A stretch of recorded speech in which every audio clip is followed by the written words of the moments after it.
Buenos días a todos. Buenas, buenas, prof. Buenos días.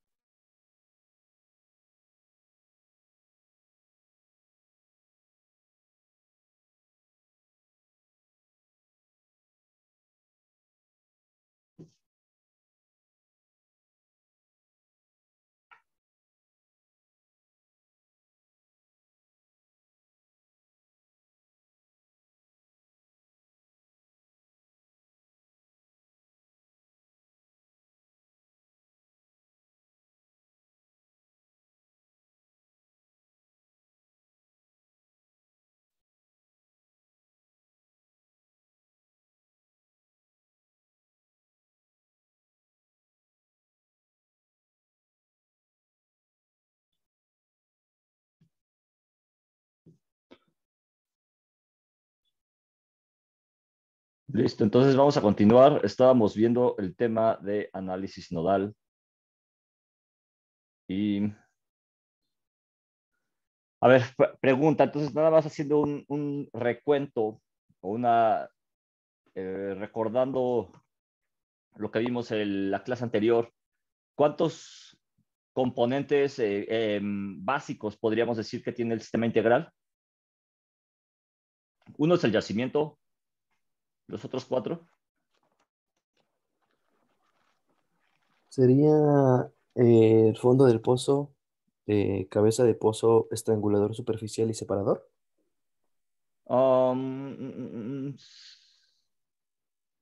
Esos, digamos que se podrían ser los nodos Enoch, pero como tal el componente en donde estarían ubicados esos nodos.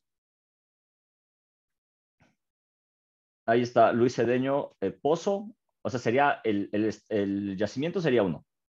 Luego llegas al pozo, ¿no? O sea, viene el flujo por el yacimiento y llega al pozo, ese sería el segundo. Y luego es el que mencionabas, llegas del pozo a la cabeza y pasas a través del estrangulador, es decir, hay otro elemento ahí, tercero. Y luego del estrangulador, pues vas a fluir a través de la línea de descarga. Eso sería el cuarto, un cuarto componente. Y llegas al final al separador o al tanque de almacenamiento. Es decir, o puedes pasar por el separador o normalmente llegas primero al separador y después llegas a un tanque de almacenamiento. El separador sería el quinto. Ok, gracias Enoch y gracias Luis. Entonces tenemos 5 elementos. Ahora sí, lo que mencionabas Enoch. ¿Cuáles serían los nodos que podríamos tener en donde nosotros tendríamos interés en analizar las presiones, es decir, cuánto está entrando de presión a un nodo y cuánto está saliendo? ¿Cuáles serían esos nodos? Uno sería el que mencionaste, Enoch, que sería el fondo del pozo. ¿Cuáles serían los otros? Ah, lo repito, ya me confundí. Aquí Primero sería estamos. Adelante, José. el de fondo, y luego sería el de cabezal, y luego sería el de pasando a estrangulador, y luego sería el de, ¿cómo se llama? El de la línea de descarga, ¿no? Sí, podría ser uno. Normalmente, aquí lo tenemos de una vez, se los muestro. Aquí les voy a mencionar estos nodos. Aquí está. Nosotros podemos poner el nodo en donde queramos. ¿Están de acuerdo? Yo puedo decir arbitrariamente, yo pongo mi nodo en el fondo, yo pongo mi nodo en la superficie, yo pongo mi nodo en el yacimiento, yo pongo mi nodo en cualquier parte. Los nodos más comunes, una cosa son los componentes y otra cosa son los nodos. Eso espero que lo comprendan y lo logren diferenciar. ¿Ok? Entonces, un nodo, si yo digo, quiero analizar cuáles presiones están posterior a mi presión de yacimiento o presión estática, yo pongo mi nodo acá, en el yacimiento. Entonces, ¿cuáles presiones quedarían como presiones de entrada? Si yo estoy aquí. ¿Cuál sería la presión de inflow?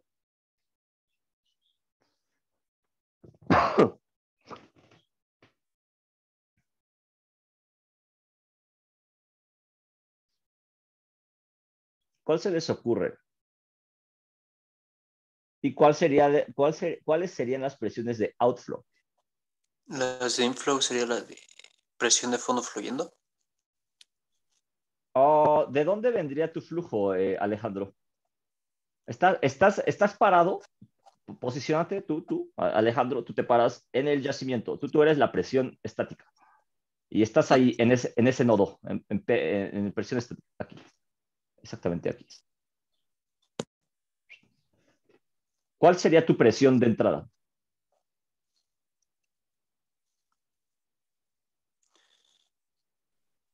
Únicamente la del yacimiento. Así es, únicamente la del yacimiento, Carlos. ¿Y cuál sería tu presión de salida, Alejandro?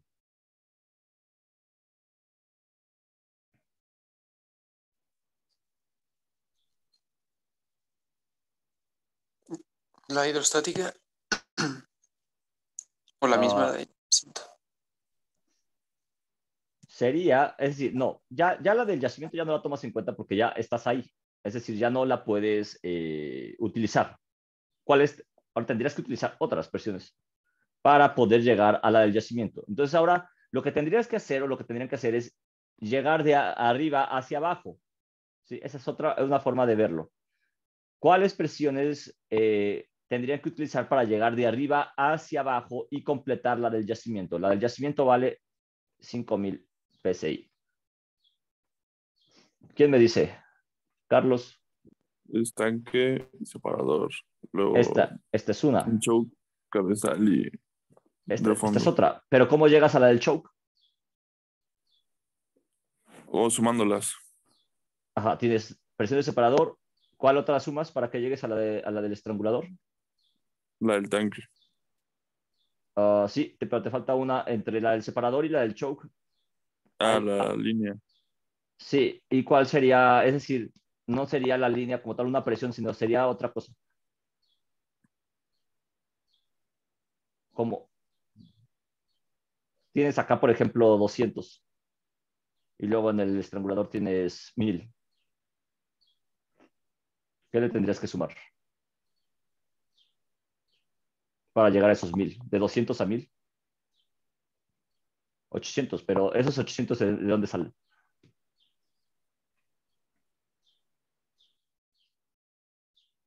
De un delta P, ¿no? De un delta P, Montofar. Así es. De un delta P. Ese sí es el delta P en la línea de descarga, ahora sí. Que serían los 800. Entonces serían 200 más 800 te da 1000. Ya tenemos la del show. Ahora, ¿cuál otra nos falta? Para llegar a los 5000. La hidrostática y la de fondo. Sería la hidrostática o la caída de presión. Más bien sería la caída de presión en la tubería de producción, ¿están de acuerdo? Y ahí sería, no lo sé, vamos a poner 2000, que es en donde se pierde más en la ATP. Entonces ya tengo 1000 más la delta P en TP, que son 2000. Entonces me quedan 3000 en la de fondo. ¿Sí? Observen cómo tenemos ya 3000 en la presión de fondo fluyendo. Y entonces, ¿cuánto sería la delta P para llegar a estos 5000? Es decir, ¿cuánto le tendría que sumar para llegar a los 5000? ¿Cuánto sería el delta P que ocurre en el yacimiento?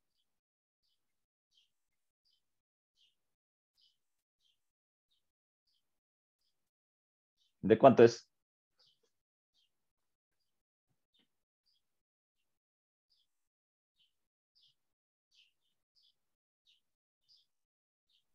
De 2000. Así es, Yatzareli. 2000 PSI. Entonces, ahora sí, lo que decías, Carlos. 200 más, es decir, la presión del separador, más el delta P en la línea de descarga, más el delta P, es decir, aquí en el estrangulador hay un delta P también, que ese sería el que le tendríamos que sumar. En realidad nos tendríamos que ir con delta P, con la suma de las delta P. Si tú sumas 200 más 800, te va a dar estos 1000 que habría en la PWH, ¿sí? Pero en el estrangulador ocurre otra delta P. Esa no la habíamos considerado, esa nos estaría faltando. Aquí habría una delta P. Entonces, vamos a suponer que aquí no teníamos el estrangulador, entonces únicamente nos quedamos con la PWH para ya no hacer más, para no confundirlos ahí en esta parte. ¿Ok? Si hubiéramos tenido un estrangulador y hubiera tenido una delta P, y esa delta P vamos a suponer que hubieran sido 300, entonces yo le tendría que sumar más la delta P en el estrangulador. Entonces vamos a suponer que está así. Yo ya llegué aquí, 200 más 800 me da 1000. Y luego más la delta P en TP. Delta P en TP, que son los 2000. Entonces ya me quedan 3000. Y luego en el yacimiento, en el medio poroso, yo pierdo 2000. 2000 más. Pero como yo vengo de arriba hacia abajo, voy sumando para poder llegar hasta completar lo que es la presión de yacimiento. ¿Por qué? Porque Alejandro sigue aquí parado en la presión de yacimiento. ¿Sí? Él está parado en la presión estática. Y él dice, ¿sabes qué? Yo quiero ver cuánto entra en esta presión en la que yo estoy parado. Entonces, como Alejandro empieza a sumar y empieza a decir, ¿sabes qué? Viene de arriba hacia abajo para poder ver la presión en la que él está parado, el punto en el que él está parado, que son los 5000 PSI, y él quiere ver que se completen estos 5000 PSI. ¿Ok? Entonces, en ese momento, seguimos sumando y delta P más delta P en el yacimiento, que son los 2000. ¿Sí? Entonces ya tenemos 200 más 800 más 1000 más 2000 nos da los 5000. Y decimos aquí, ¿sabes qué? Entonces, los 5000 que yo tengo de presión estática son los mismos 5000. Los 5000 que yo tengo de inflow son los mismos 5000 que yo voy a tener de outflow, de presión estática. ¿Sí? ¿Sí queda claro? Y entonces, ¿cómo sería la variación de la presión estática respecto al tiempo? Si ustedes trazaran el cambio de la presión estática, ¿cómo se vería? ¿Como una línea curva? No sé, como una línea vertical, o sea, ¿cómo se vería? Es decir, cuando ustedes van a trazar la curva de IPR, ustedes hacen gasto contra presión, ¿o no? O presión contra gasto. Y entonces van trazando puntitos y entonces se va formando una curva, por ejemplo, de IPR. Si ustedes van trazando la curva de outflow, entonces también van trazando gasto contra presión y también van formando otra curva. Si ustedes tuvieran que trazar la presión de aquí seguimos. ¿Cómo sería la variación de la presión respecto al gasto?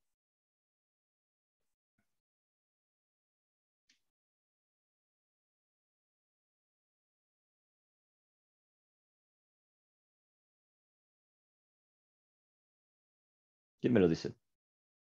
¿O qué se les ocurre? ¿Puede volver a repetir la pregunta, profe? Cuando tú vas a trazar la curva de IPR, tú tienes que utilizar un gasto y una presión de fondo fluyendo. ¿Estás de acuerdo? Y la vas cambiando, vas diciendo, ¿sabes qué? Ahora yo parto de la presión estática y de ahí voy bajando el gas, voy bajando la presión de fondo fluyendo hasta llegar a cero y voy generando, es decir, esto, presión de fondo fluyendo contra gasto, son 5000, por ejemplo, y tú vas trazando 4000, 3000 y vas proponiendo diferentes gastos. Eso te va dando una curva de IPR, ¿no? Una línea curva. Y lo mismo cuando haces la curva de outflow. También tienes diferentes curvas. Vas con las presiones y con los gastos y te queda una curva de outflow. ¿Sí? Pero eso es cuando tú estás posicionado como si estuvieras variando la presión de fondo fluyendo. Es decir, estás posicionado como si estuvieras en el fondo del pozo, en este punto. Ahora, ¿qué ocurre si tú te posicionas aquí en este punto donde está Alejandro todavía? Si tú dices, ahora yo estoy en la presión estática, cómo sería la variación de la presión estática por cada variación de gasto.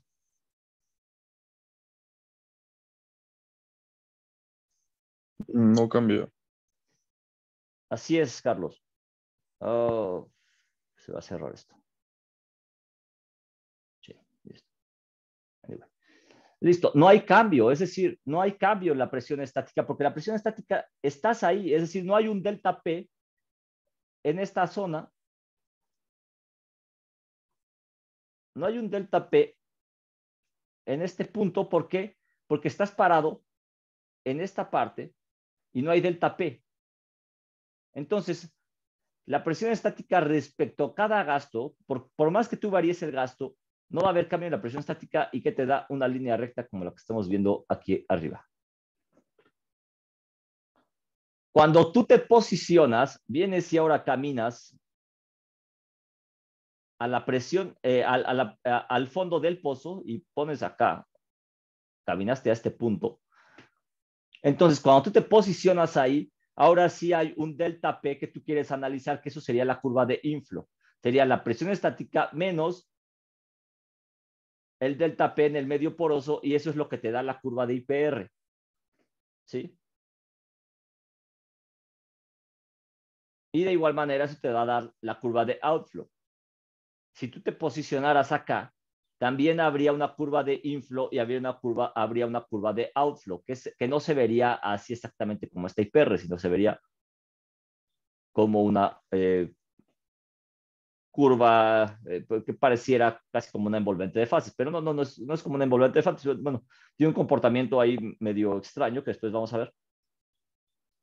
Y lo mismo, si yo me posicionara en el separador, pues tampoco habría cambio, que sería esta línea recta, esta línea horizontal.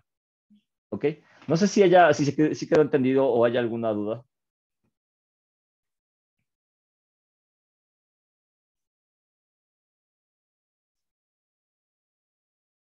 Ok, pareciera que sí quedó entendido o que no quedó entendido y hay muchas dudas. Y son tantas las dudas que no hay preguntas. Pero vamos a seguirlo viendo. Entonces, esto es lo que les digo. Normalmente en la industria petrolera, cuando estamos haciendo el análisis, se colocan dos nodos principales. Uno es el nodo en el fondo del pozo, que es este, y esto es lo que yo les comentaba. Vienes de la presión estática y llegas hasta el fondo del pozo. Ahí tienes un delta P, que sería el delta P en el yacimiento. Y luego, eso es para la curva de inflow. Y para la curva de outflow, entonces, ¿cuáles presiones intervendrían? Pues sería la presión del separador más la delta P hasta llegar a esta parte antes del separador, del estrangulador. Sumarías la delta P en el estrangulador, luego sumarías la delta P en la tubería de producción, y con esa suma de presiones tendrías que llegar a la presión de fondo fluyendo, al nodo solución en el fondo. ¿Por qué? Porque ahora tú te posicionaste aquí, en el fondo. Y el siguiente nodo solución, que es bastante común en la industria petrolera, es el nodo solución en la cabeza. Es decir, ahora te vas a posicionar aquí. Y de igual manera vienes de presión estática. Entonces sumas presión estática. Esto es para obtener la curva de outflow. Es presión estática más menos delta P, menos delta P, menos delta P en el yacimiento, menos delta P en la tubería de producción. Entonces, a la presión estática le quitas la delta P en el yacimiento y le quitas la del delta P en la tubería de producción y te va a dar la presión en la cabeza. Y para llegar a la delta P ahora de arriba hacia abajo, que sería la curva de outflow, sería partiendo del separador más el delta P, que te va a dar la presión en este punto, que es en la cabeza. ¿Sí? ¿Eso quedó más claro? Entonces, las curvas rojas o las presiones rojas forman la curva de outflow, las presiones azules forman la curva de inflow.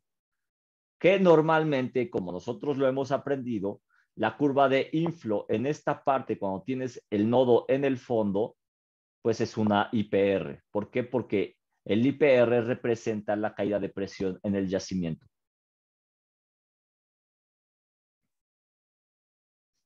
¿Comprendido? ¿Entendido? ¿Alguna pregunta? Ok. Todo ¿Puede parte. volver a repetir esa última parte, profe, de donde se genera el IPR? La IPR, ¿qué es la IPR, Rodrigo? Es el índice de productividad relativa. Ajá, pero ¿qué te indica? O sea, nos indica como la capacidad de producción de un pozo, de acuerdo a la caída de presión o abatimiento de presión respecto a su gasto. así es. Así es. Y prácticamente es la caída de presión que tú tienes en el yacimiento, ¿no? O sea, por ejemplo, tú tienes una presión estática de 5,000 y tienes cero de gasto. Pero si tienes una caída de presión dentro del yacimiento, pues ahora vas a tener, por ejemplo, 4,000, pero eso ya te va a dar un gasto. Luego vas a tener 3,000 y te va a dar otro gasto, ¿no? Entonces, eso es una caída de presión al final. Son caídas de presión que tú estás considerando y el delta P, por ejemplo, de 5,000 a 3,000 va a ser de 2,000 PSI. Entonces, ese delta P de 2,000 PSI lo que se representa cuando tú formas, que empiezas a graficar y entonces estas caídas de presión te van dando un IPR. Si tú lo vieras en cuestión de delta P, ¿no? O sea, por ejemplo, dices, bueno, de 5,000 a 4,000 tengo un delta P de 1,000. De 5,000 a 3,000 tengo un delta P de 2,000. De 5,000 a 2,000 tengo un delta P de 3,000. Pero, pues la IPR tú la formas, dices 5,000 con un gasto de 0. De 5,000 con un gasto, no sé, de 100. De 3,000 con un gasto de 250. Y así te la llevas. ¿Sí? Entonces, eso forma la IPR. Pero si tú lo ves como análisis nodal, colocando el nodo solución en el fondo, al final, pues lo que te forma la curva de inflow, pues es como si tú estuvieras formando la IPR. ¿Por qué? Porque es la caída de presión que tendrías de PWS hacia lo que es el fondo del pozo, es decir, de PWS al fondo del pozo. Entonces eso te va a dar delta P, diferentes delta P a diferentes gastos. Por eso es que a lo que me refiero es cómo calcularías tú la caída de presión del yacimiento, pues con una IPR. Profe, tengo una duda. Adelante, Jessica. Ahorita había dicho que las presiones de llegada al nodo en color azul eran las curvas de inflow. Sí, lo que entra, es lo que entra. Todo lo que está en azul es lo, vamos a llamarle presiones de entrada. Hasta este puntito, por ejemplo. Y todo lo que está posterior al color azul, bueno, o al punto en donde tú estás, digamos aquí, separa a Jessica aquí. Y estás aquí, ¿no? Te paras ahí y entonces todas las presiones que entran serían las curvas de inflow, es decir, PWS y la delta P en la TP. Y lo que sale serían las curvas de outflow, que sería la presión del separador más la delta P en la línea de descarga. Eso te formaría las presiones de outflow. ¿Sí? Es decir, tendrías que posicionarte aquí y vamos a suponer que veas de este punto hacia abajo y dices, a ver, ¿qué entra? Entonces, ¿cuáles presiones están entrando? Está entrando la presión estática, pero está perdiendo presión en el yacimiento y está perdiendo presión en la tubería de producción. Ah, entonces, ¿cuánto me llega? Bueno, lo que te llega sería la presión que tendrías en la cabeza. Y luego ves hacia el lado derecho y dices, ah, bueno, a ver, pero ahora yo quiero ver cuántas presiones vienen de arriba hacia abajo, ¿no? Corriente abajo, es decir, cuántas presiones vienen del separador hacia donde tú estás parada. Entonces, pues viene la presión del separador más el delta P en la línea de descarga. Y con eso llegas también a la PWH, que sería este punto. ¿Sí, Jessica? Ok, gracias. Sí, gracias. ¿Ok? Pero ahora si tú te posicionaras aquí en el fondo del pozo, ¿cuál sería la presión las presiones que serían las presiones ¿cuáles presiones serían las de entrada, Jessica? Si tú te posicionaras ahí. PWS, la del yacimiento. PWS más, bueno, y también ¿cuál otra? Más la caída de presión en el O yacimiento. menos la caída de presión. Menos. Menos, ¿no? Porque vienes PWS y pierdes presión en el yacimiento, entonces sería PWS menos la caída de presión y te va a dar la presión en el fondo. ¿Estás de acuerdo? Sí. Perfecto.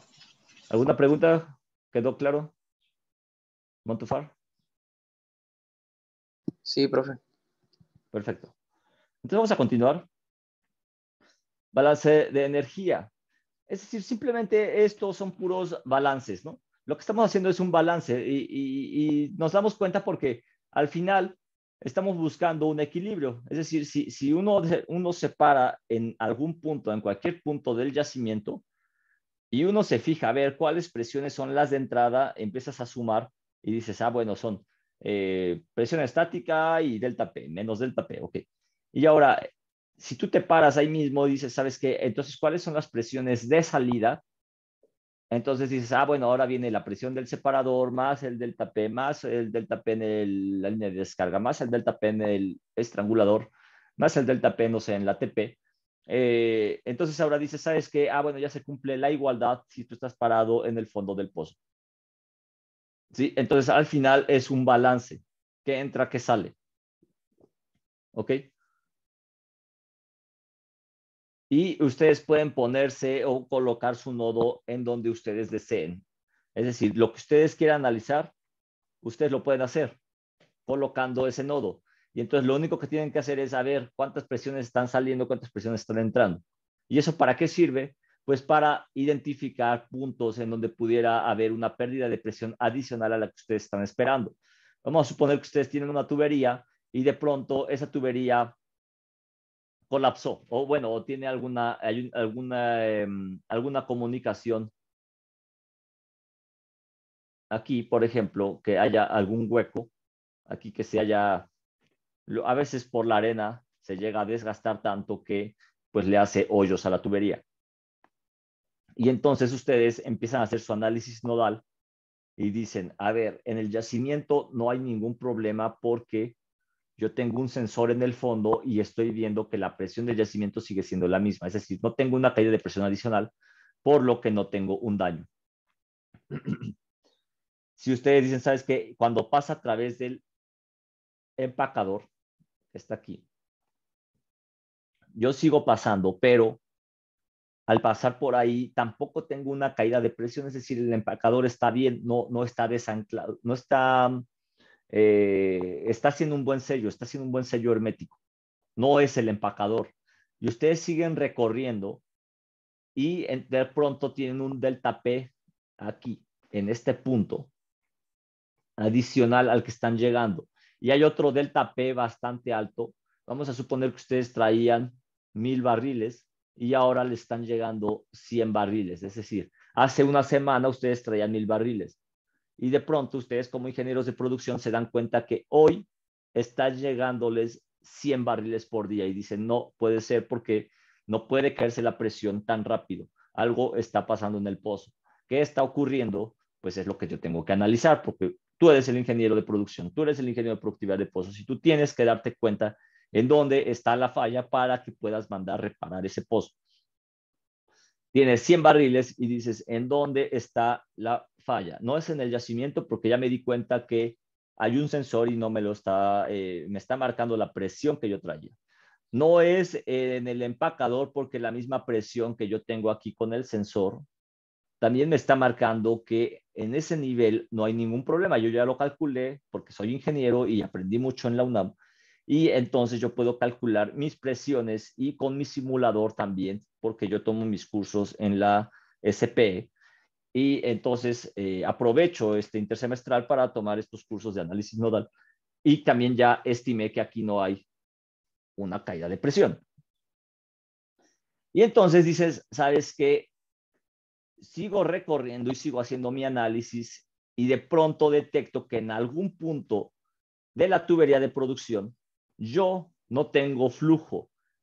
O tengo una caída de presión y por eso me están llegando estos. Es decir, si no hay nada en el yacimiento, si no hay nada en el empacador, le digo al operador, ¿sabes qué, bro? Ciérrate el pozo y tómale un ecómetro, pero dale ya y necesitamos que me digas de una vez qué es lo que tiene. Tómale un ecómetro y yo, como soy un excelente ingeniero, voy a identificar con ese ecómetro en dónde pudiera haber una comunicación.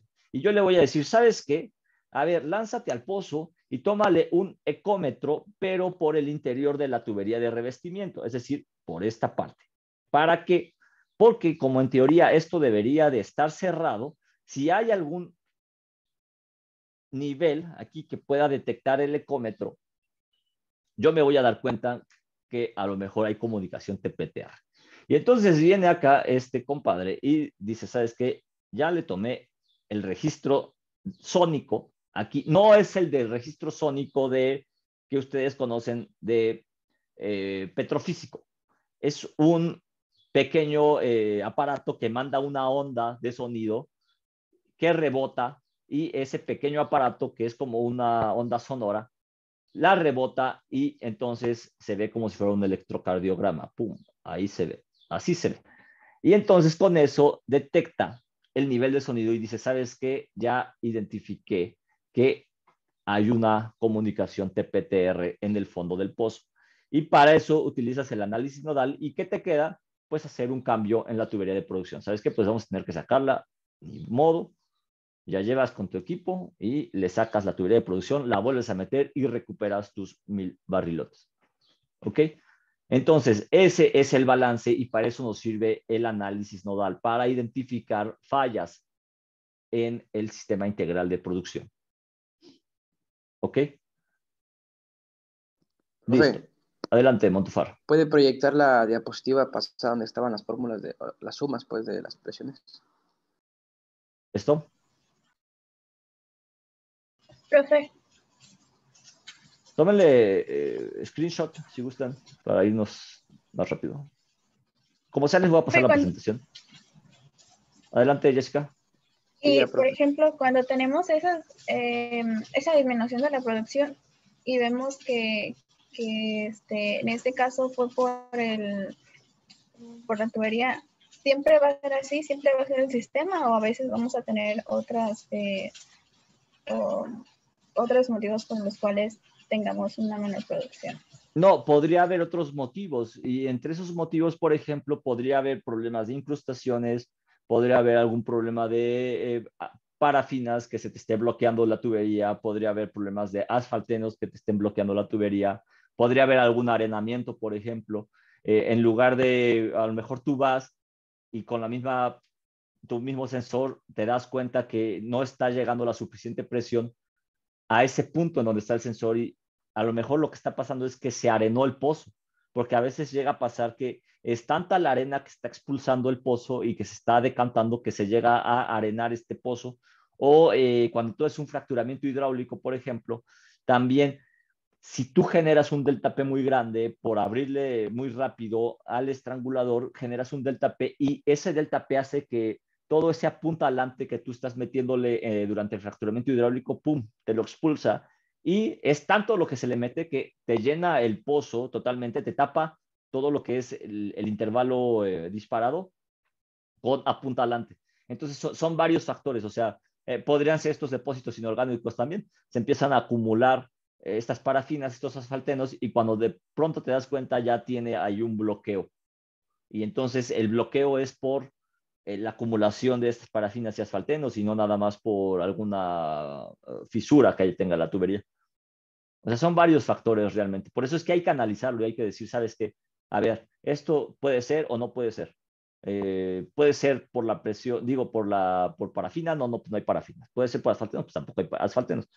pero pudiera ser que tiene un fracturamiento hidráulico, entonces eso sí pudiera ser, que la fractura se expulsó por el diferencial la punta adelante y entonces me bloqueo el nivel de los disparos. Y ahí bajas otro método, ¿no? Primero es como que estos métodos que te digo, de repente, bueno, tómale un ecómetro, No, pues no da, o sea, se ve bien, se ve que no hay comunicación. Bueno, ahora bájale un sello de plomo y checa si puedes tomar alguna muestra de fondo. Bueno, si puedes tomar algún sello en el fondo para ver qué está marcando. O si no, baja un muestreador que te permita sacar una muestra de fondo y ya con eso empiezas a ver más o menos qué es lo que tiene. ¿Sí? O sea, son varias cosas que uno tiene que empezar como a conocer, ¿no? O a identificar. Y ya dependiendo también del campo, te vas dando cuenta, o sea, como que puede ser esto o puede ser esto, ¿no? Si son campos en donde se le hace fracturamiento hidráulico, híjole, ya pareciera que se está bloqueando. Ya más o menos puedes tener ahí como varios factores en donde ya te vas dando cuenta como que normalmente lo que se presenta pues es esto, esto y esto, un bloqueo o alguna fisura, porque la misma arena, el mismo apuntalante puede llegar a erosionar la tubería.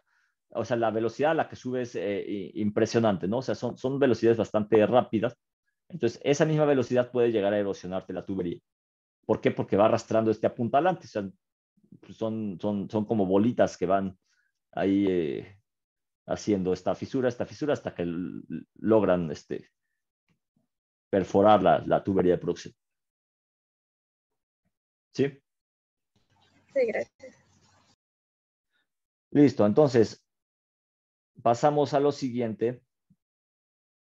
Esto ya lo vimos. Esto ya quedó claro. Ok, entonces venimos del yacimiento, venimos a través de la tubería de producción, llegamos al cabezal y en el cabezal hay un estrangulador, luego llegamos a la línea de descarga y hasta llegar al separador.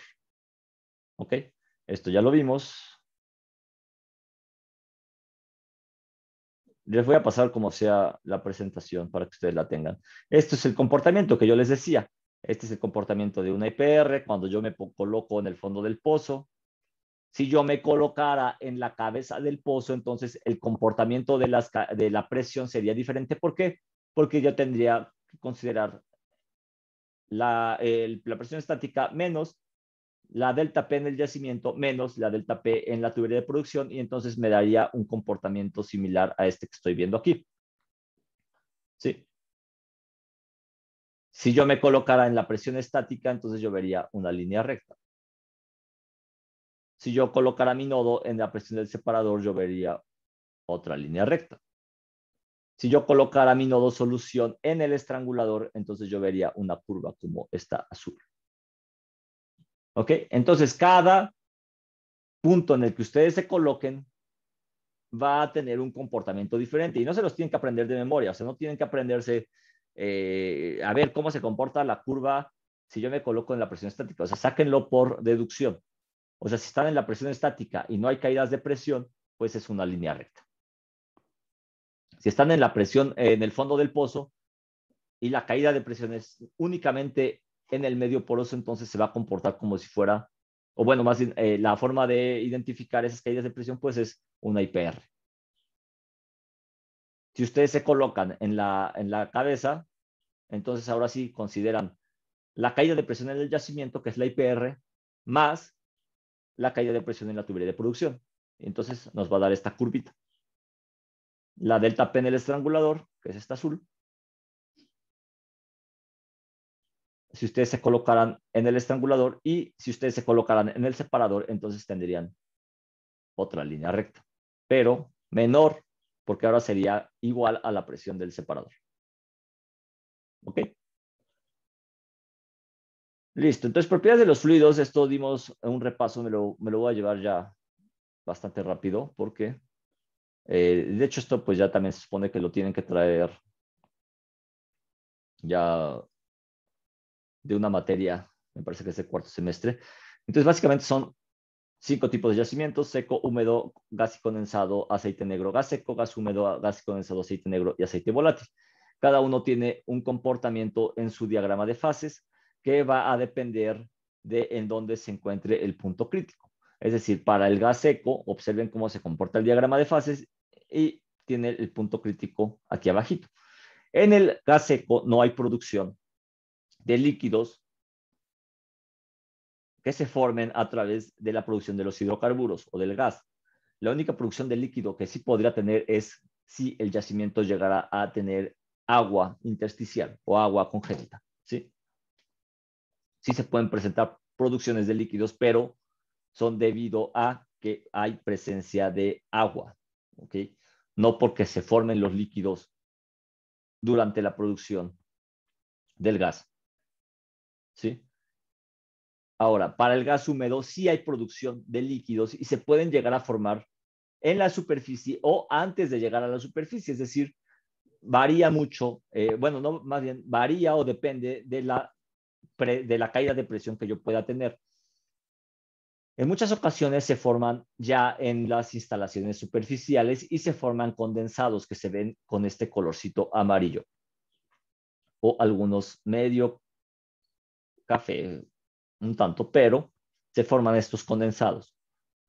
Se llegan a formar, vamos a suponer que tu tubería mide 3,000 metros y recorres este trayecto con tu gas y de pronto cuando estás a los 200 o 300 metros antes de llegar al cabezal, a la cabeza del pozo, se empiezan a formar estos condensados. Es decir, hay algún punto en el que sí se puedan llegar a formar y estos condensados podrían empezar a depositarse en el fondo del pozo y también bloquearte. Ese es otro punto, ese es otro factor que te pudiera bloquear también la producción. Entonces, de igual manera, de pronto estás produciendo 5 o 10 millones de pies cúbicos de gas, de pies cúbicos diarios y de pronto tienes un bajón a 2 millones y de pronto a 1 millón y de pronto se te bloquea totalmente la producción y tienes 0 millones de pies cúbicos. ¿Qué está pasando? Entonces vas, tomas otra vez este registro de ecómetro de sonido, mandas la onda y te das cuenta que hay un bloqueo por gas. ¿Por qué? Porque esa onda es como yo les decía, como un electrocardiograma que cuando detecta un punto, rebota la onda y entonces se ve esto. Se ve un rebote. ¿Sí? Entonces, si en algún momento pueden meterse a analizar estos ecómetros o a investigar más a fondo, se los recomiendo. Ok, el gas y condensador, ahora sí nosotros podemos tener formación de condensados en el yacimiento. ¿Sí? ¿Por qué? Porque entramos a la zona de condensación retrógrada. Ahora sí se pueden formar en el yacimiento, se pueden formar en la tubería de producción y nos tapan también la formación. Nos pueden llegar a bloquear porque estos condensados llegan a ser tantos, se llegan a ver más o menos como de este colorcillo por acá. Entonces nos llegan a bloquear también el yacimiento. Bueno, las perforaciones o los disparos. ¿Sí? Vamos a llamarle disparos, no perforaciones. Se llegan a bloquear el nivel de los disparos. Yacimientos de aceite negro. Vamos a irnos primero con aceite volátil. Aceite volátil se llega a ver de esta manera. ¿Sí? La cantidad o la relación gas-aceite pues va bajando. Es decir, no es lo mismo, no, la relación gas-aceite de un gas y condensado es arriba de 50,000 pies cúbicos por barril, para el aceite volátil es de 1,000 a 8,000 y para el aceite negro es menor a 1,000. Y esto es para un aceite negro. Este es un aceite totalmente negro, incluso hasta viscoso, y podemos quedarnos en este punto. Es decir, aquí tenemos toda la gama de colores que pudieran presentarse en los aceites. ¿Ok? Entonces, bueno, pues cada tipo de fluido va a depender, va a tener diferente composición y esto va a depender, bueno, del tipo de yacimiento que nosotros tengamos, ¿ok?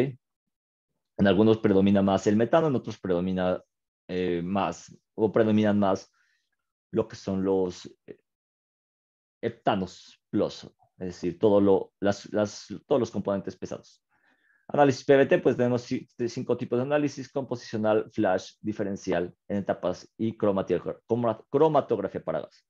Esto, pues ustedes también ya lo debieron de haber visto. Cómo se hace los voy a dar, pero será importante que lo lean y que sepan qué es cada uno. Si yo les llegara a preguntar esto, bueno, ustedes tendrían que saber cuál es el composicional, cuál es el flash, cuál es el diferencial. ¿Ok? Para que le den una repasada. No se vale decir, es que eso yo no lo vi en esta materia porque es una materia de cuarto semestre. Es decir, no nada más pudiera venir algo de esta materia, sino pudieran venir algo que son simplemente antecedentes, como si se les preguntan derivar alguna ecuación y dicen, no, pues es que yo no veo derivadas en esta materia. Bueno, pues es una materia que viene de base, o sea, es una materia que viene desde el anexo y si me dices que no sabes, bueno, pues entonces creo que hay un problema ahí de aprendizaje, ¿no? Entonces, hay diferentes propiedades de los fluidos: densidad relativa, factor de compresibilidad, factor de volumen y relaciones de solubilidad. Factor de volumen del aceite, del gas y del agua. Relación de solubilidad y viscosidad. ¿Ok? Entonces, aquí viene el comportamiento de cada uno. Recuerden que la densidad, mientras estemos antes del punto de burbuja, es decir, todavía no se libera la burbuja la primera burbuja de gas, pues al irse expandiendo el gas, va reduciéndose la viscosidad, la densidad, y una vez que se empieza a liberar este gas, pues se quedan los componentes más pesados y entonces se va haciendo más denso. ¿Ok? El factor de compresibilidad para gases reales, factor Z. Aquí lo tenemos. Factor de volumen. Recuerden que de la misma manera, antes de que se libere la primera molécula de gas, va a haber un incremento en el factor de volumen y posteriormente, pues este factor de volumen se va reduciendo. Recuerden también cómo se compone el BO, que es volumen de aceite más gas disuelto entre el volumen de aceite. ¿Sí? De aceite muerto. Factor de volumen del gas. ¿Ok?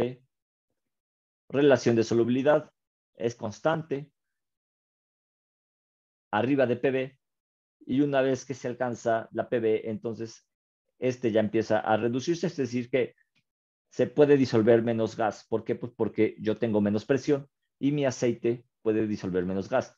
La relación gas-aceite es la misma cuando estamos antes de PV, pero una vez que ya alcanzamos la presión de burbuja, pues como ahí es el volumen de gas producido entre el volumen de aceite, entonces esta se iría hacia arriba. ¿Sí? Así se diferenciaría la RS de la RGA.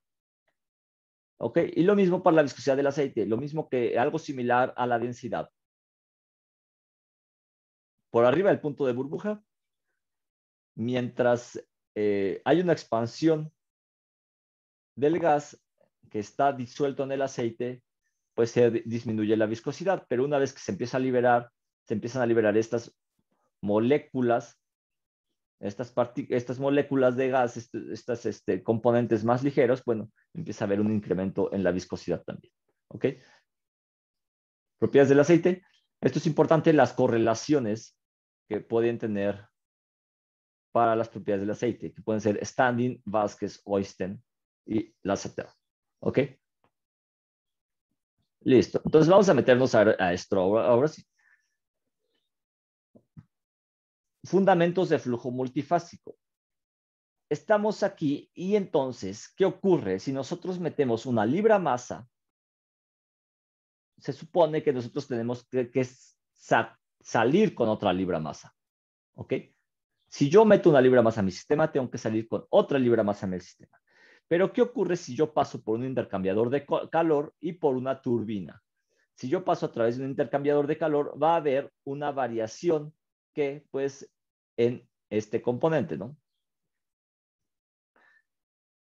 Es decir, que empiezo a alterar ¿qué? Velocidades y puedo alterar también la densidad, ¿sí? De mi componente. Y si yo paso a través de una turbina que yo le administro o paso a través de una bomba, yo le voy a administrar un trabajo. Entonces, al pasar por este medio, yo le voy a meter velocidad y le voy a incrementar la presión y puedo tener también una variación en la densidad.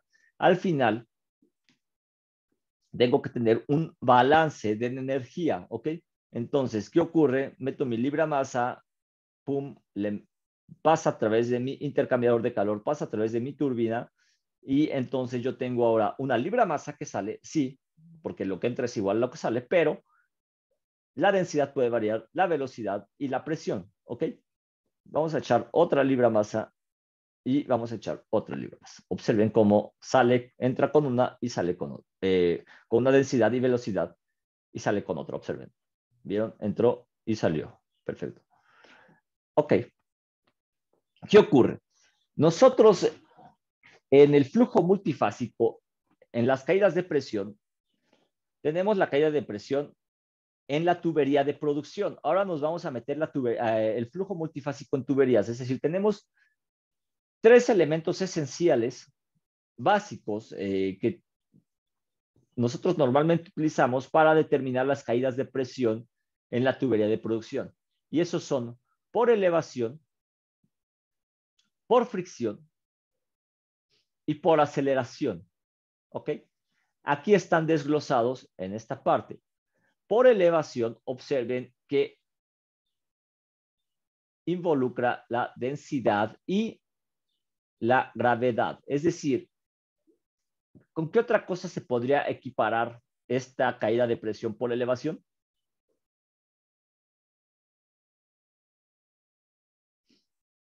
Yo le puedo llamar por elevación o le puedo llamar también, ¿cómo? ¿Cómo se les ocurre? Observen ustedes que en la fricción, en la caída de presión por fricción, yo tengo también un componente aquí bastante interesante, que es F, que es la densidad y es la velocidad. En esta F, ¿qué otro factor está involucrado? ¿Cuál otra propiedad está involucrada? ¿Cómo calculan la fricción? ¿Recuerdan? Carlos, adelante. Bueno, la viscosidad, bueno, La densidad, viscosidad. este, Sí, sí. adelante. No, sí, o sea, básicamente eso, pero, o sea, lo del número de Reynolds, sí. Exactamente. La viscosidad, ¿por qué? Porque tú utilizas el número de Reynolds para calcular esta F. Entonces, esta viscosidad ahí está inmersa y mientras más alta, evidentemente tenemos una mayor caída de presión. ¿Ok? Por fricción. Entonces, tenemos tres elementos. Por elevación, por aceleración y por fricción. El de elevación es el que yo les preguntaba. ¿Con cuál otra presión podrían ustedes decir, ah, bueno, pues es por elevación? ¿Por qué? O sea, ¿por qué la caída de presión por elevación es tan alta? ¿Cuál otro elemento se involucra ahí? O bueno, ¿cuál presión les cuesta más trabajo levantar? ¿Una que sea por elevación, una que sea por aceleración o una que sea por fricción?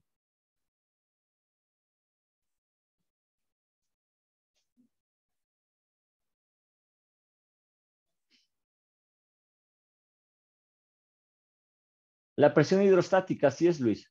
En la presión por elevación, en el gradiente de presión por elevación se involucra la presión hidrostática. Entonces, imagínense ustedes que están a 3,000 metros en el fondo. ¿Por qué? Porque su pozo mide 3,000 metros y ustedes están colocados en el nivel medio de los disparos. Y entonces tienen que levantar 3,000 metros de fluidos, es decir, si tiene corte de agua, tienen que levantar, o su yacimiento tiene que levantar una parte que es corte de agua. Estos 3,000 metros, a lo mejor de pues la densidad del fluido, que es el aceite y el gas que pudiera estar disuelto en el aceite. Y estos fluidos pues tienen que ser levantados por la presión del yacimiento. Entonces, la caída de presión en la tubería de producción por elevación pues es bastante alta en comparación con las otras. Así es, Luis. Es difícil levantar la de elevación. Es más difícil levantar la de elevación, que es la que tiene mayor presencia en comparación con las otras dos caídas de presión. Sí, en la mayoría de los casos sí. ¿Por qué? Porque está involucrada la presión hidrostática. ¿Sí? Es como si ustedes se pusieran, cuando les hacen, no sé, que se sumergen en una alberca y entonces, o sea, si alguien se le sube encima, pues tienen una presión todavía mayor que ustedes tendrían que levantar, aparte de la presión hidrostática que ya tienen por estar sumergidos en esa alberca, ¿no? A alguien se les trepa encima, bueno, pues, tienen que levantar todavía más y todavía echarle peso, o sea, que a lo mejor estás cargando algo, bueno, tienes que levantar todavía mayor peso. Entonces, eso es la elevación. ¿Qué ocurre con la fricción? La fricción también llega a ser a veces un factor bastante importante porque imagínense ustedes que el ducto esté muy pequeño y ustedes tuvieran que pasar a través de ese ducto, pues tienen una alta fricción, ¿no? Y si ese ducto es tan pequeño y alguien tiene un evidente sobrepeso, bueno, pues no va a caber a través de ese ducto. Va a tener que, o le va a costar mucho trabajo, pues atravesar ese ducto, ¿no? Entonces, eso sería la fricción. La aceleración, esto normalmente lo despreciamos. ¿Por qué? Pues porque es menor en comparación con la elevación y con la fricción. Es mucho menor la caída de presión por aceleración. Estoy hablando de un flujo vertical. Si yo tuviera un flujo horizontal, las cosas cambiarían. ¿Por qué? Porque yo no tendría tanta elevación, porque yo estaría en la superficie y podría ser que tengo algunos cambios, digamos, en mi ducto, pero entonces yo tendría que despreciar otra por practicidad. Y normalmente la que se desprecia, ¿cuál sería? ¿Cuál consideran ustedes que tendrían que despreciar o que podrían despreciar, más bien, que podrían despreciar si estuvieran hablando ahora de un flujo horizontal? La de elevación. La de elevación, claro, porque pues evidentemente ya no tengo estos 3,000 metros que yo tengo que levantar. Ahora simplemente, a lo mejor tengo algunas diferenciales ahí de 5 metros, 10 metros, 8 metros, ¿ok? Y entonces me quedo con aceleración y me quedo con fricción. Entonces con esto estamos viendo flujo horizontal y flujo vertical, ¿ok? Voy a ponerles aquí un videito.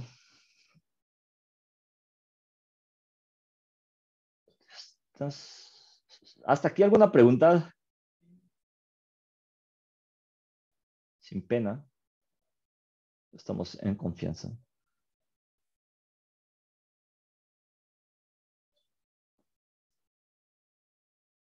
Ya sea de esto o de algo que expliqué antes en la operación, alguna cosa.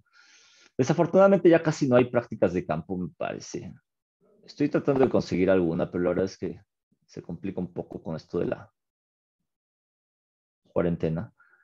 El ingeniero Marure, de hecho, también está organizando prácticas de campo a plataforma. Y digo, son pocos espacios, pero de igual manera me extendió la invitación. Todavía no confirmamos la fecha, pero pudiera ser que se abrieran algunas prácticas de campo. Pero aquí, bueno, así es importante mencionar que si se llegara a abrir esta oportunidad, pues sí, prácticamente los costos de viaje, transporte, comidas, etcétera, pues tendrían que ser cubiertos por cada alumno. Profe, y en ese caso, ¿cómo sería la selección o cómo sería para ir? Ahí sí ya todavía no decidimos, todavía no tenemos como que el criterio, digo, tendría que ser como el desempeño durante el semestre de cada quien, ¿no? Eso sería como un punto de evaluar. Y bueno, obviamente que el candidato diga, ¿sabes qué? Pues yo sí puedo cubrirlo, entonces de ahí ya ese sería como un primer filtro. Y el segundo filtro, bueno, sería el desempeño, ¿no? Evidentemente durante un semestre o durante el semestre cada quien lo haya tenido y dice, ¿sabes qué? Pues imagínate, alguien con más desempeño, pues no sería como un candidato, ¿no? Alguien con buen desempeño, pues dices, creo que sí valdría la pena, porque ha tocado que a veces pues van a la práctica y es como que se olvida que están de práctica y piensan que están de vacaciones. Pero tendríamos que definirlo, o sea, yo se los haría saber. A veces buscamos la forma de apoyar también con eso, sobre todo el hospedaje, porque eso llega a ser muy caro. Y pues buscamos a alguien que pueda darnos hospedaje allá. Entonces, eso nos ha ayudado bastante. Con eso, pues nos ahorramos simplemente para lo que es la cuestión de comidas y eso, digo, es más fácil comprar en el súper y ya te ahorras también estar ahí, buscando comer en restaurantes y eso, ¿no? Que es bastante caro por allá también. Y el transporte, digo, pues también si es en periodo intersemestral, está el descuento para estudiantes. Entonces eso también hace una buena ayuda. Pero ya se los haríamos a ver una vez que se acuerde porque es algo complicado de repente pues hay que solicitar varios permisos, entonces. Pero sí, de hecho, él logró organizar que me parece que fue el semestre pasado. Y de hecho, logró llevar creo que a 2 compañeros e incluso dio algunos videos a través de la plataforma. Después ya se lo prohibieron por la cuestión esta del paro, ¿no? Desafortunadamente ya no lo dejaron transmitir. Pero, bueno, una vez que se logre acomodar, estoy buscando todavía el video, entonces permítanme. Una vez que se logre ya hacer pues estos acuerdos de poder llevar a los alumnos. Y yo también, pero yo los podría llevar, pero a Poza Rica. De hecho, allá hay un equipo de perforación y eso a mí sí me interesa. Ya teníamos ya una propuesta, nada más que se tuvo que cancelar por la cuestión de que salieron algunos casos positivos en la cuadrilla de perforación y pues nos echaron para atrás todo el proceso ahí Es más sencillo hacia Poza Rica, porque como son terrestres, prácticamente yo nada más tendría, bueno, es solicitar, porque afortunadamente ahí tengo un amigo que está trabajando, bueno, que es el gerente de producción de esta empresa que nos permitiría entrar. Entonces, pues él me dijo, ¿sabes qué? Sin problema, nada más, mándame la lista, me mandas el equipo de seguridad que necesitaríamos. Afortunadamente también nos lo prestarían y listo, ¿no? Entonces, eso sería más sencillo en lo que es en tierra. Nada Y más profe, más o menos como cuánto sería de ¿como presupuesto. cuántos o cuánto de presupuesto? ¿Cuánto de presupuesto? Híjole, ahí sí, es que depende de los días. Ahí sí depende de los días. La verdad es que no he cotizado bien. Para el de Poza Rica, de hecho, yo estaba considerando como hacer la cotización, ¿qué sería más rentable, si una van o un autobús, ¿no? Bueno, o sea, cada quien en autobús o rentar una camioneta, una van, ¿no? O sea, porque a lo mejor lo que te vas a gastar en el autobús pues, te sale para la van, pero ahí sí sería el costo del hotel. Pero digo, al final los hoteles y eso se buscan hoteles que no sean con un alto costo. Pero bueno, ya que una vez que esté la propuesta, bueno, ya se les haría llegar, ¿no? Y sería buscar como los mejores, pues la forma más rentable económicamente hablando. Lo que no encuentro es el video. Según yo lo tenía por acá.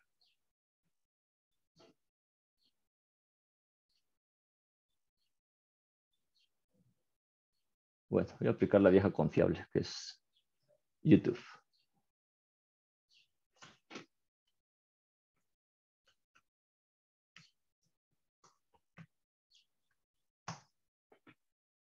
Pero sería más o menos como, tal vez dentro de mes y medio o 2 meses ya se los haría saber. Está. También había una empresa, Nuvoy me parece que estuvo organizando en algún momento algunas prácticas.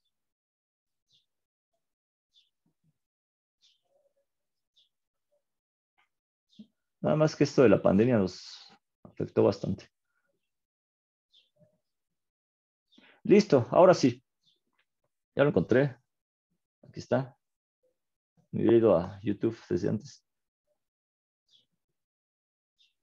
Hay algo, cuando ustedes están en flujo vertical o flujo horizontal, hay algo que se llaman patrones de flujo.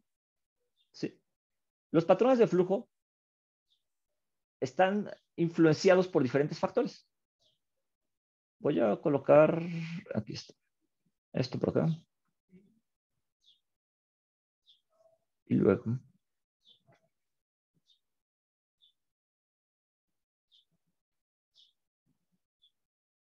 ahora sí, vamos a...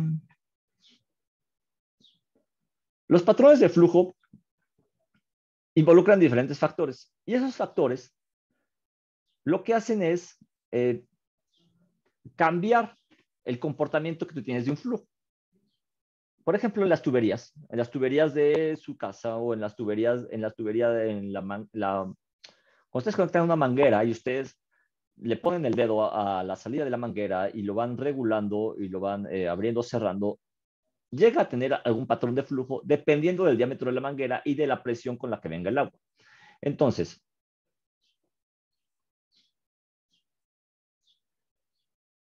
vamos a ver esto.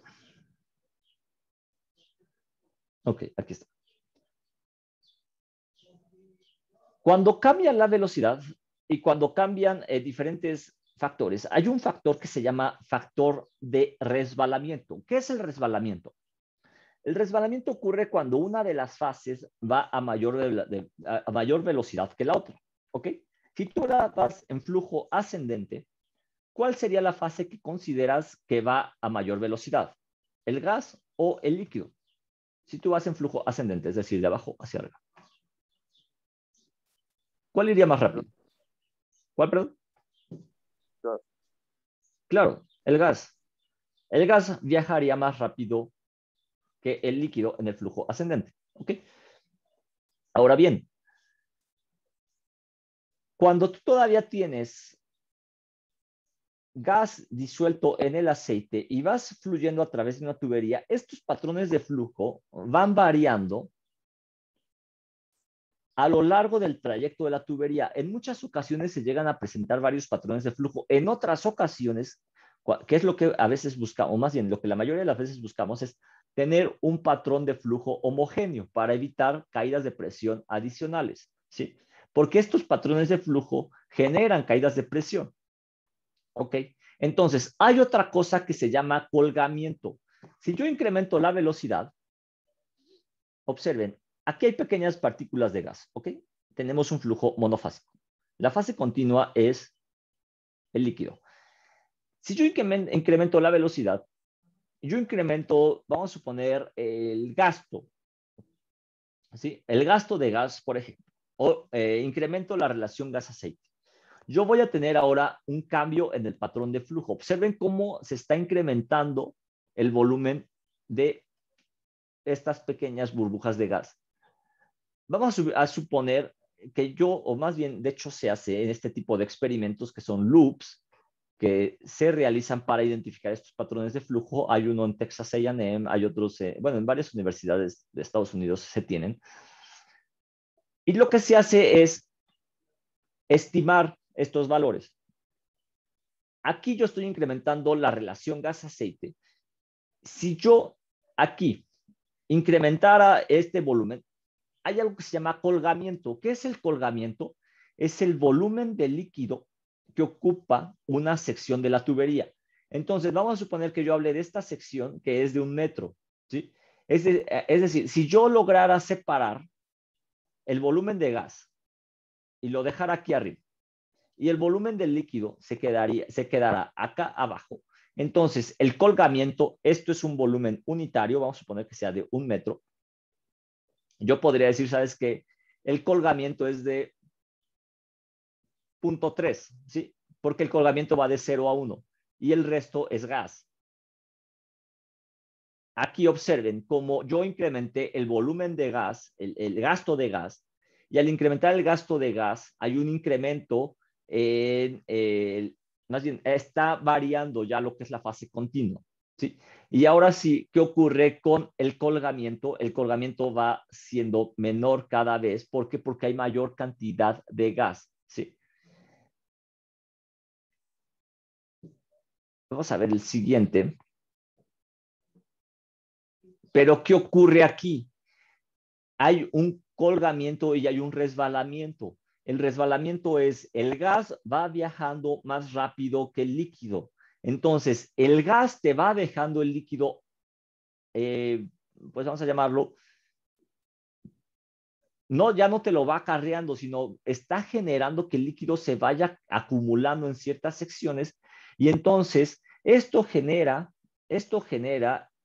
el flujo bache o flujo tapón, genera que haya una caída de presión muy alta. ¿Por qué? Porque el gas viaja tan rápido que genera también que el líquido se vaya quedando en ciertas secciones de la tubería, es decir, va viajando más lento, genera caídas de presión mayores, ¿sí?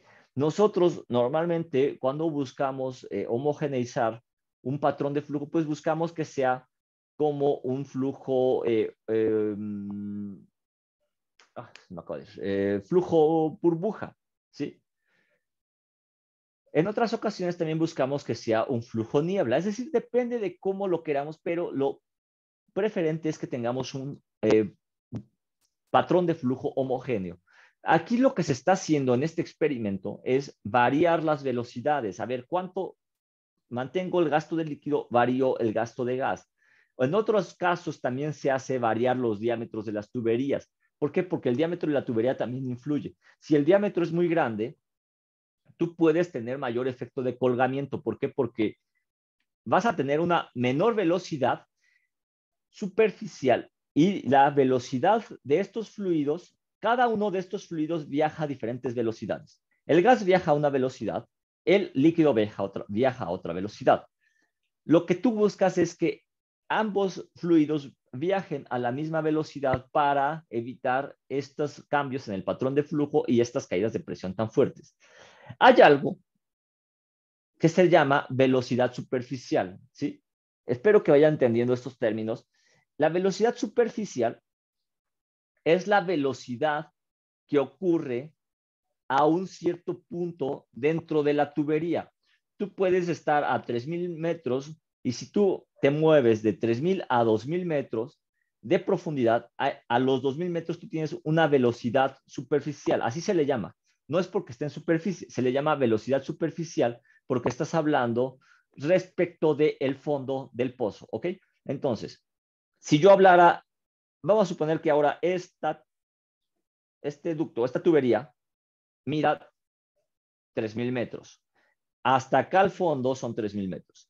Si yo me voy a este punto, yo voy a estar vamos a suponer 2,500 metros. Yo tengo ahí una velocidad superficial de gas y una velocidad superficial de líquido.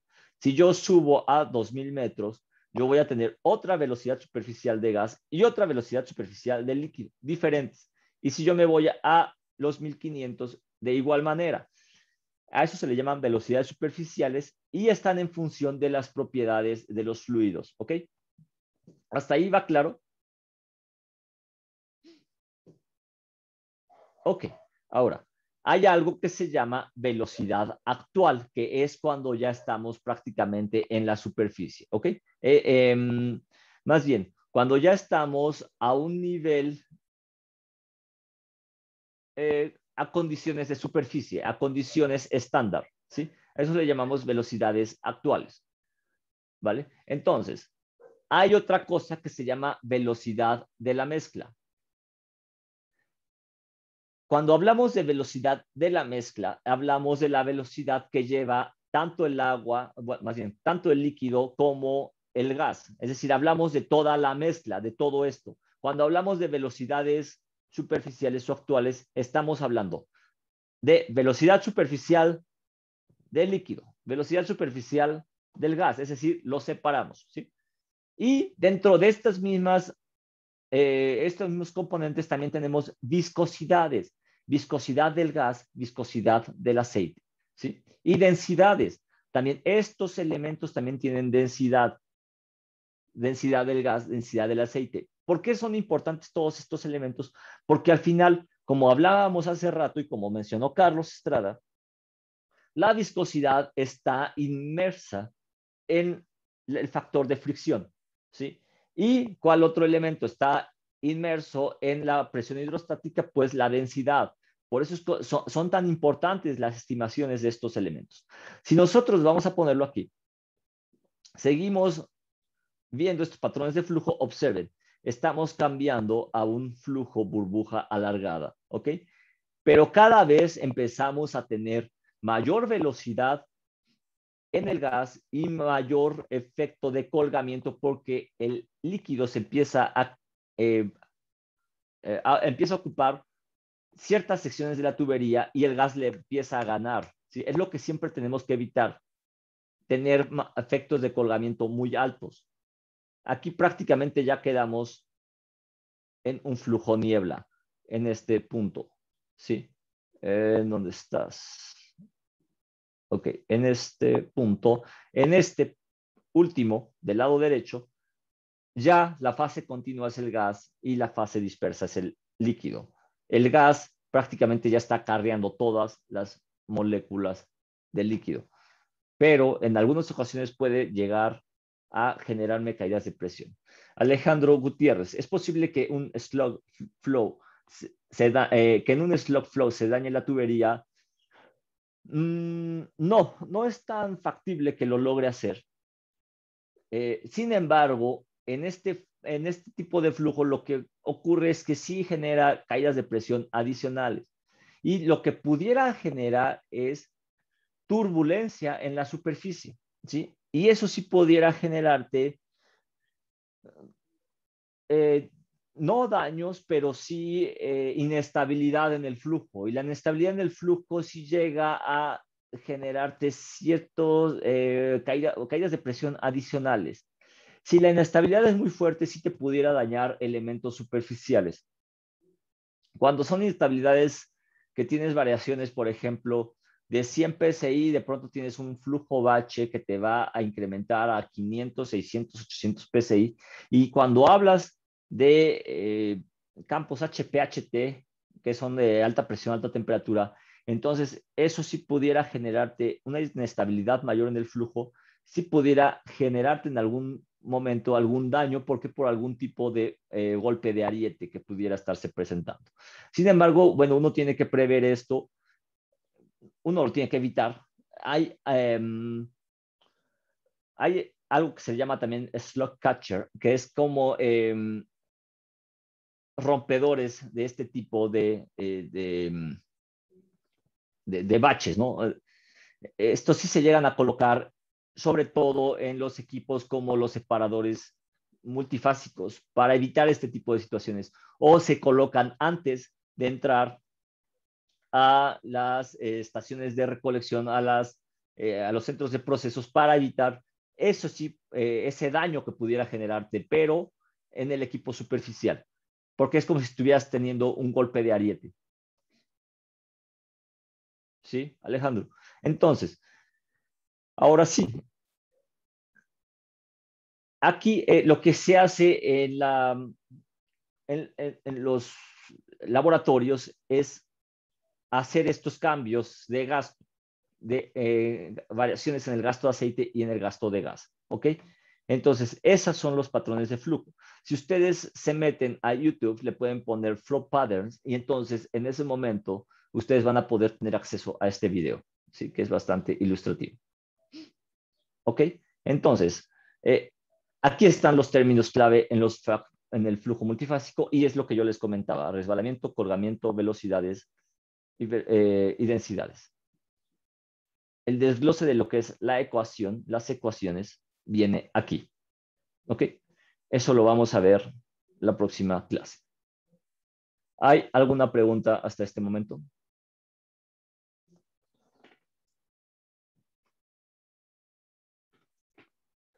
No, profe. Listo. Si no hay más preguntas, entonces nos vemos el próximo miércoles. Les voy a dejar unas tareas y estas van a ser una respecto al daño, al tema de daño. Otra tarea que va a ser respecto de hacer ahí algunas pequeñas como investigaciones sobre lo que son los, ay, no me acuerdo cómo se dice, los PLTs, los Production Logging Tools, son registros de producción, sobre los registros de producción. Y les voy a dejar otra. Esto va a ser para dentro de este periodo que va a haber ahí como intersemestral. Bueno, sí es no es intersemestral, más bien es como vacaciones administrativas. Y eso va a estar sencillo y nada más ver un video también que hay sobre curvas de declinación, ¿sí? Entonces, el examen, como les había comentado, pues sería dentro de estos días para que pues simplemente puedan tener chance de estudiar, ¿ok? Entonces, si no hay más preguntas, hasta aquí le dejamos. Que tengan un buen día. Nos vemos el próximo miércoles. Hasta luego, profe. Gracias, profe. Profe.